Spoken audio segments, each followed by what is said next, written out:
Many years ago, I worked as an usher. I was paid to watch you while you were watching the movies. I found I learned a lot about audience behavior from that experience.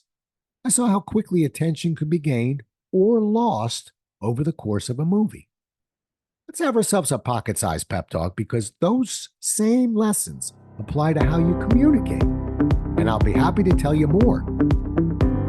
A pocket-sized pep talk, the podcast that can help energize your business and your life with a quick, inspiring message. Now, here's your host, Rob Jollis.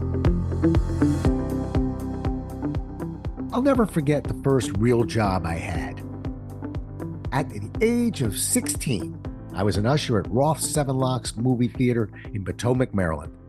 I proudly wore my red and black blazer, manned my flashlight like a pro.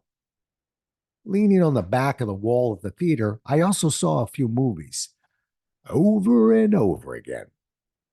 It was a tremendous experience because after I had my fill of watching a movie, I began to watch the audience.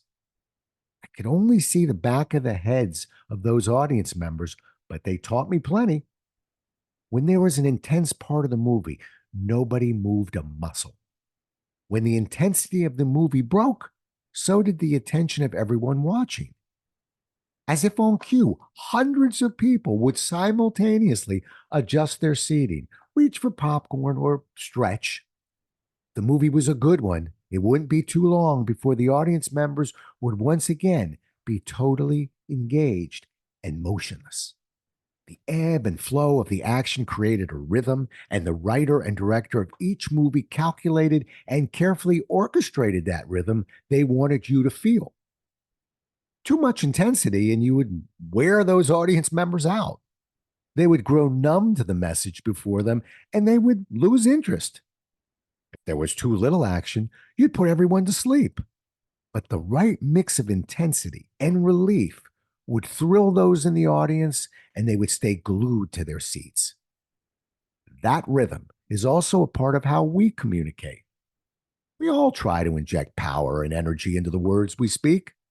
If you try to inject that level of intensity into every word you say, it will captivate the people you are speaking to at first.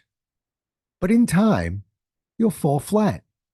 The people in the audience will become restless and irritated, and the words that once sounded exciting and melodic will morph into, what sounds more like a shriek.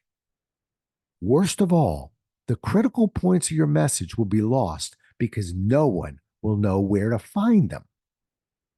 The writers and directors understand what it is that they want you to feel through the words and actions of their movies.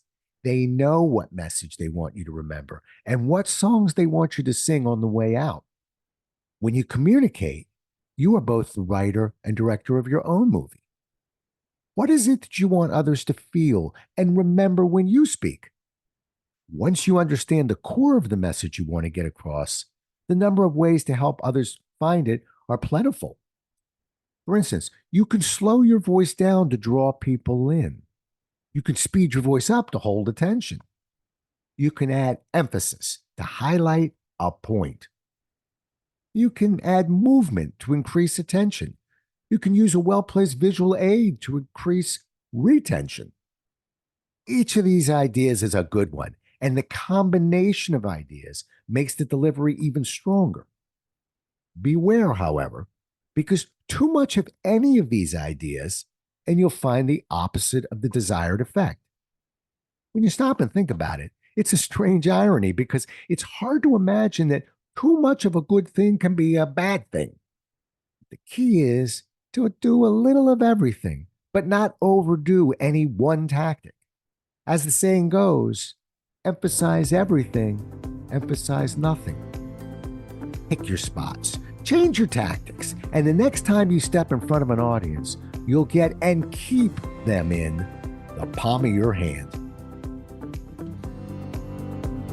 Thanks so much for listening. If you enjoyed today's show, please rate and recommend it on iTunes, Outcast, or wherever you get your podcasts. You can also get more information on this show and Rob at jollis.com.